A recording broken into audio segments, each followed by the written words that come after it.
Quand je dis aux gens que je travaille sur les phonons à très basse température, souvent ça les laisse un petit peu interdits. Ici, je vais essayer de vous expliquer rapidement ce que c'est que les phonons à basse température. Alors, les phonons d'abord, c'est simplement des vibrations des atomes dans un métal ou dans un solide. Première chose, c'est de regarder un petit peu ce que c'est qu'un solide. Donc, premièrement, ce que c'est qu'un solide. Alors, la matière qui nous entoure, globalement, elle existe sous trois formes, donc les gaz, les liquides et les solides. Donc on peut se faire une idée assez simple de ce que c'est que ces trois limites. Le gaz, ça avait des particules, par exemple, dans l'air, c'est des particules essentiellement de l'azote, donc c'est du N2, qui évoluent comme ça, qui vont dans toutes les directions, et qui sont très très diluées, donc essentiellement elles ne se voient pas les unes les autres.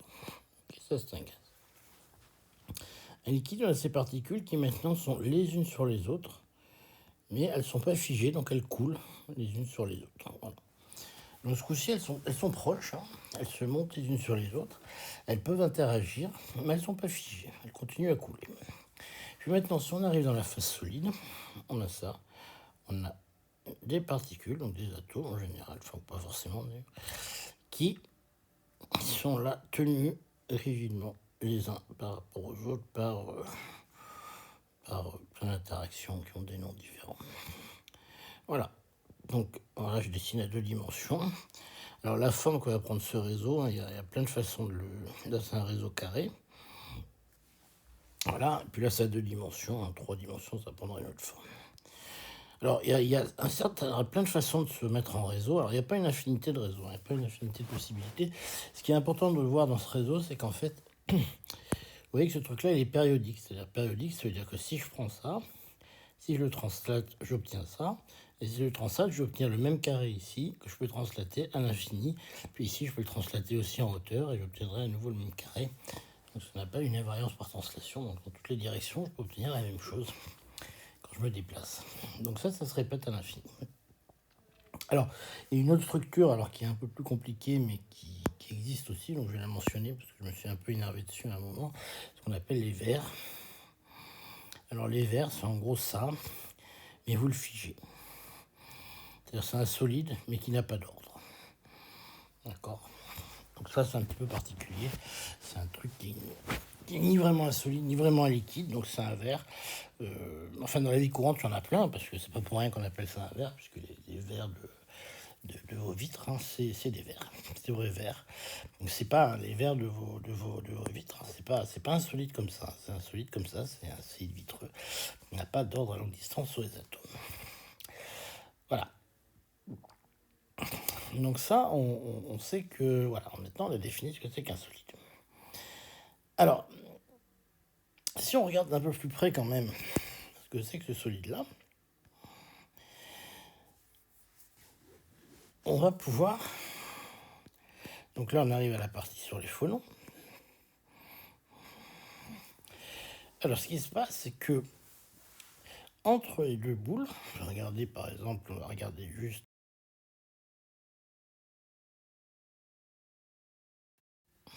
Bon, entre ces deux atomes, en fait, c'est pas vraiment quelque chose de rigide comme ça. C'est plutôt, on peut voir ça plutôt comme une sorte de ressort. Puis pareil, de cette façon-là, c'est une sorte de ressort qui se balade ici. Voilà. Et puis pareil, dans toutes les directions, là, ça fait une sorte de ressort aussi. Tac, tac, tac, tac, tac, toum. Puis on peut continuer comme ça. Là, j'en mets un autre. Là, j'en mets un autre. Là, là j'en mets un autre. Là, j'en ai un autre. Puis là, j'en mets un autre. Alors, ce qui se passe, c'est que vous voyez que ces trucs-là, ça peut se mettre à vibrer. Et c'est même ça qui va être très intéressant. C'est que si je pousse un peu ce truc-là, par exemple, mettons que je pousse un peu celui-là, puis celui-là, je peux avoir des modes de vibration. C'est-à-dire que mes atomes vont se mettre à vibrer comme ça. Mais alors du coup, comme celui-là, quand il vibre, il va se mettre à tirer sur cet atome-là, celui-là va aussi se mettre à vibrer comme ça. Et vous pouvez avoir le long de votre chaîne comme ça. Donc j'ai partout des ressorts, ça continue bien sûr.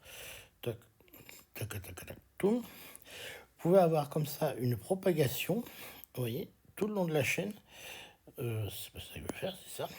Tout le long de la chaîne, vous pouvez avoir une propagation comme ça de votre vibration qui va aller dans tous les sens comme ça. D'accord? Et bien cet objet qui se propage, cette vibration qui se propage, c'est ce qu'on appelle un phonon. Alors comment vous pouvez voir ça? Simplement par la façon suivante. Vous pouvez imaginer donc que vous avez ici, donc je continue à dessiner ma chaîne. Et vous pouvez imaginer que vous avez simplement une onde qui se propage comme ça. Et cette onde-là, elle correspond à la vibration de mes atomes. Là, évidemment, c'est super mal dessiné ici, donc je vais essayer de vous le refaire un peu plus proprement. Ah, donc en fait, ça peut être beaucoup plus grand que ça. Voilà. Donc, voilà. Mon onde, c'est ça, correspond à des vibrations du réseau là-dessus. Ce truc-là, il se propage.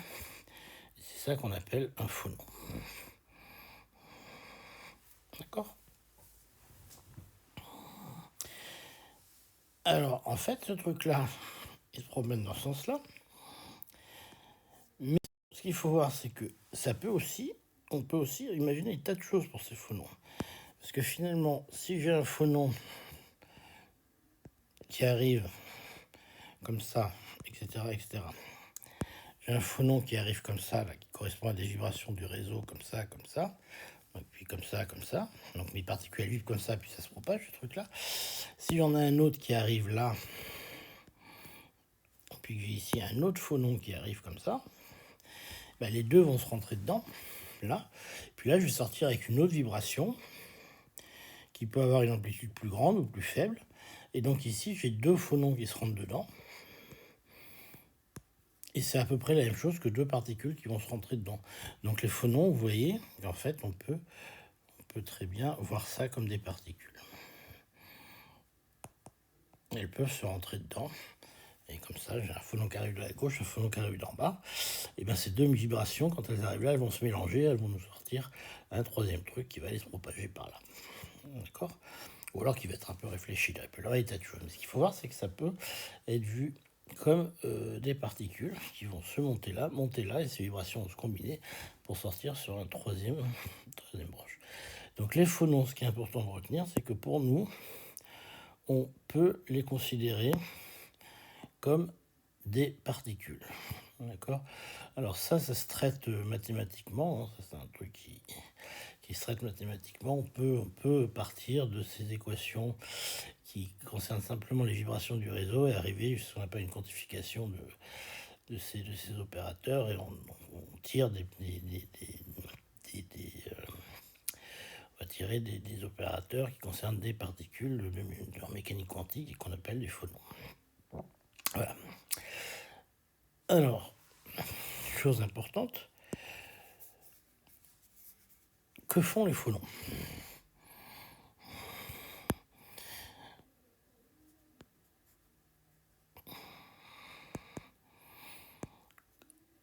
Plutôt, à quoi servent les phonons?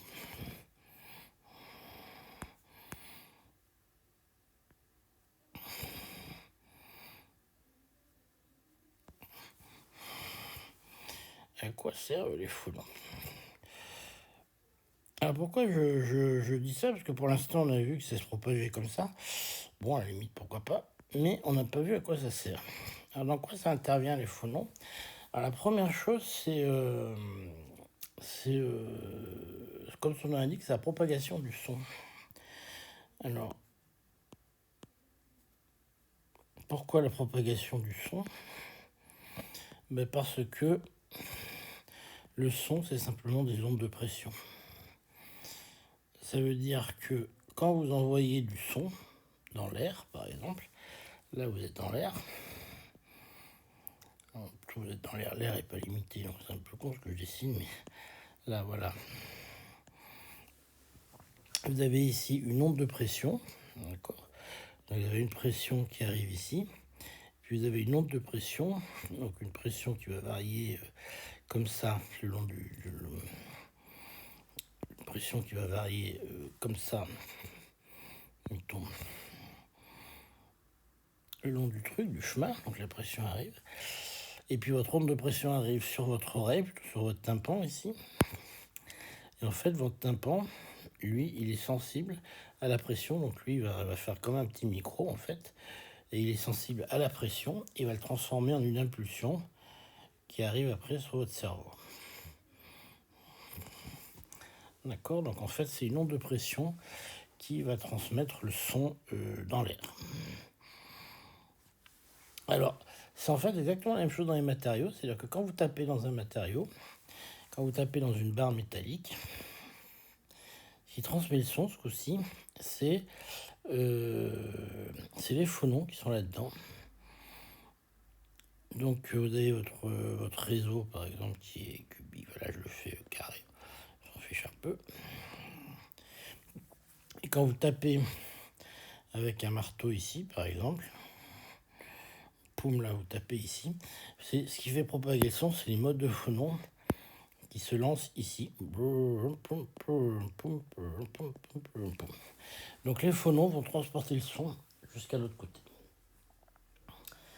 Alors, ce qu'on imagine bien, quand vous avez deux masses qui sont reliées par un ressort, deux masses reliées par un ressort, ce qu'on imagine bien, c'est que plus le ressort est raide, plus c'est raide, plus c'est raide, plus ça oscille à haute fréquence.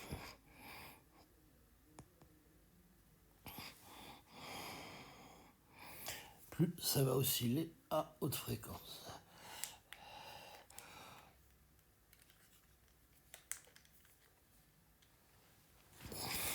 Bon, ça c'est un truc assez intuitif.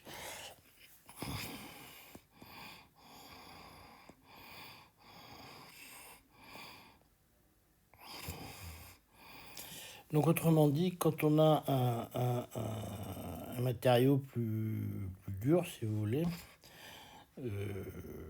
en fait le son va plus vite.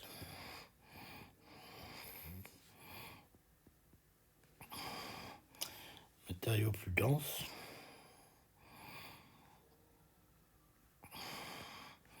eh bien le son va plus vite.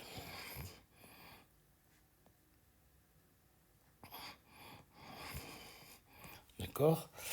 Donc l'exemple que vous avez, c'est l'exemple bien connu, c'est quand vous regardez Lucky Luke, pour voir arriver le train, eh bien qu'est-ce qu'ils font? Eh bien, ils mettent leur oreille sur les rails.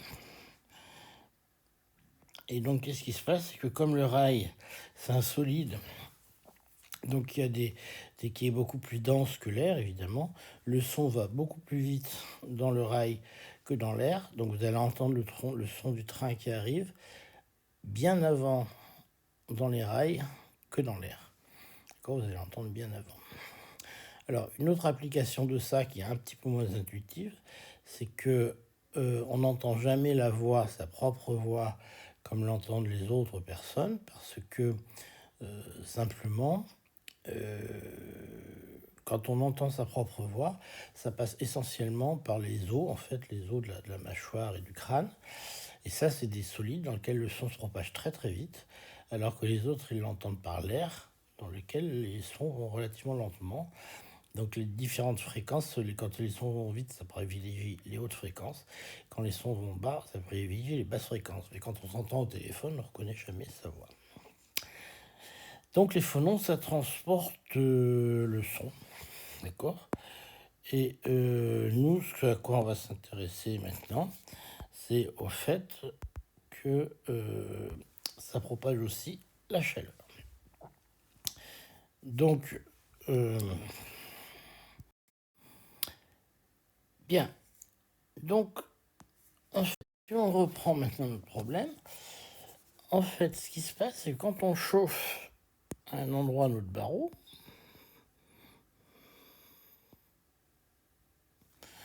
donc quand on chauffe ici, hop,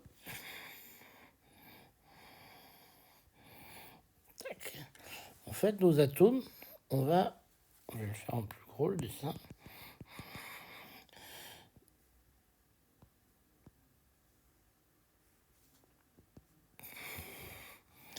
Quand on chauffe ici un barreau, c'est que nos atomes ils vont subir beaucoup d'agitation. Dans les deux sens, on avait dessiné un sens. Et puis dans les deux directions aussi. Et comme les autres atomes à côté, ils sont reliés au premier par nos petits ressorts, hein. Toujours nos petits ressorts ici. Et puis dans ce sens-là aussi. Hein. Cette vibration très grande là qu'on a, parce que c'est chaud, elle se transmet.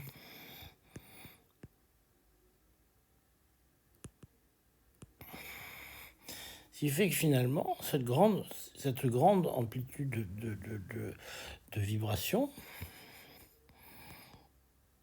alors l'amplitude de vibration, c'est simplement ce qu'on appelle la température.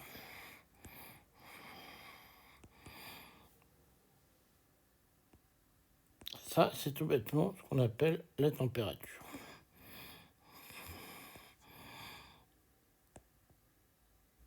Ok. Donc, comme on a ici ces atomes qui se mettent à vibrer très fort parce qu'ils sont couplés à un chauffage, donc ils deviennent chauds, ils se mettent à vibrer très fort, ce truc-là se transmet. Donc ça veut dire quoi? Si j'ai ici les vibrations de plus en plus importantes qui vont se transmettre de proche en proche, eh bien on a un courant de chaleur, puisque finalement cette température qui est grande, elle se propage vers la droite, donc on a un courant de chaleur. Alors évidemment, c'est que à force de se propager vers la droite, elle diminue quand même. Elle ne reste pas toujours aussi grande. Donc quand je vais vers la droite, finalement, l'amplitude de ces oscillations, là qui était très forte quand on est près du chauffage, elles deviennent de moins en moins fortes, jusqu'à arriver à une température ici, qu'on va appeler T froid ici. Et puis ici, on va appeler ça T chaud. D'accord? Donc le problème, il est extrêmement simple. Je chauffe ici ce bout de mon barreau. Donc je le mets à une température qu'on appelle T chaud. Ça fait vibrer mes atomes très fortement. Cette vibration est transmise de ce côté-là. Et puis progressivement, l'amplitude des oscillations baisse. Quand j'arrive ici, je ne suis plus qu'à une température T froid. Donc très simplement, ce qu'on fait, c'est que ces phonons, alors, ce qui transmet évidemment la chaleur ici, hein, c'est les fameux phonons. C'est toujours pareil. Ici, on a des phonons qui se propagent ici et qui me permettent de transporter la chaleur. Donc, ce qu'on dit simplement, c'est que j'ai un truc qui est simplement que j'ai ce qu'on appelle une résistance thermique. Hein. Pardon, une résistance thermique qui vaut simplement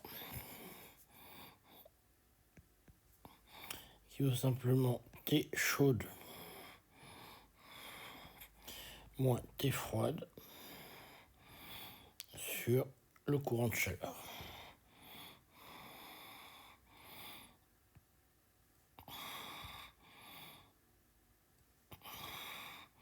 Oui, donc le problème il est extrêmement simple, hein, finalement.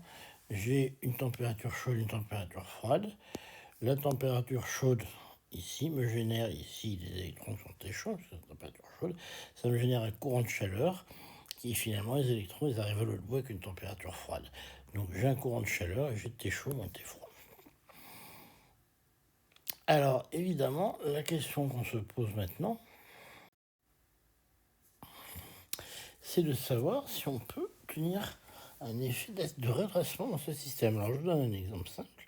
On a un système qui est comme ça. D'accord? Donc j'ai ici 1 et 2. Ici j'ai T chaude. Ici j'ai T froide. Et puis ici j'ai Q. D'accord? Donc maintenant je définis simplement la résistance thermique comme étant T2 moins T1 sur Q. Ça c'est toujours la même chose. D'accord? Et puis maintenant, je fais la situation où j'inverse les deux. Dans mon échantillon, je ne bouge pas, j'ai toujours 1 et 2 là. Maintenant, je mets T chaude là, T froid là, et puis j'envoie ici un Q. Et je dis que R, résistance thermique, c'est égal toujours la même chose. Cette fois-ci à T1 moins T2 sur Q. D'accord? Donc, vous voyez, j'ai inversé la source froide et la source chaude. Question, c'est ce que ces deux grandeurs sont égales. D'accord? Alors, évidemment, a priori, ce qu'on peut se dire, si on regarde ces dessins-là, c'est qu'évidemment, elles sont égales, puisqu'elles vont dans ce sens-là et dans ce sens-là. Ces deux choses-là sont égales. Alors, la réalité, c'est que c'est pas aussi simple que ça, parce que vous avez des solutions où c'est pas égal. Alors, vous pourriez me dire comment on sait ça. Alors, je vais vous donner deux petites intuitions, quand même. Si vous avez un système qui est complètement symétrique, évidemment, ça va être égal. D'accord? Donc, je vous donne un exemple. Je vous donne un système, comme ça. Puis, vous mettez ici des billes, des plots, pardon, qui sont exactement périodiques, bien répartis, etc. Puis, vous envoyez des billes ici. Puis, vous regardez ce qui sort de l'autre côté. Puis après, vous faites l'inverse. Vous envoyez les billes de la droite vers la gauche, vous regardez ce qui sort. Et vous regardez si vous avez la même probabilité de passer les billes de droite à gauche ou de gauche à droite. La réponse, évidemment, elle est oui, dans ce cas-là. Maintenant, je vous demande la même chose. Si, au lieu de mettre des billes, vous mettez des petits triangles.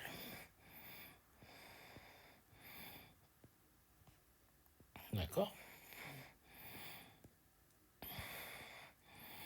Quand ils sont tous pointés vers la gauche. Voilà, quand j'envoie mes particules de la gauche vers la droite, est-ce qu'ils ont la même chance de passer que si j'envoie de la droite vers la gauche?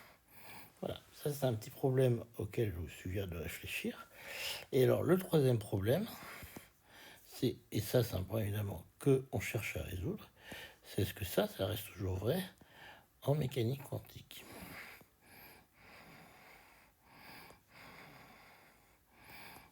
Voilà, donc ça c'est le problème qu'on se pose actuellement. Je crois que j'en ai fini sur ce qu'on cherche à faire au laboratoire. La seule chose que je ne vous ai pas expliqué, c'est comment on fait des basses températures, mais ça, je vous l'expliquerai ailleurs.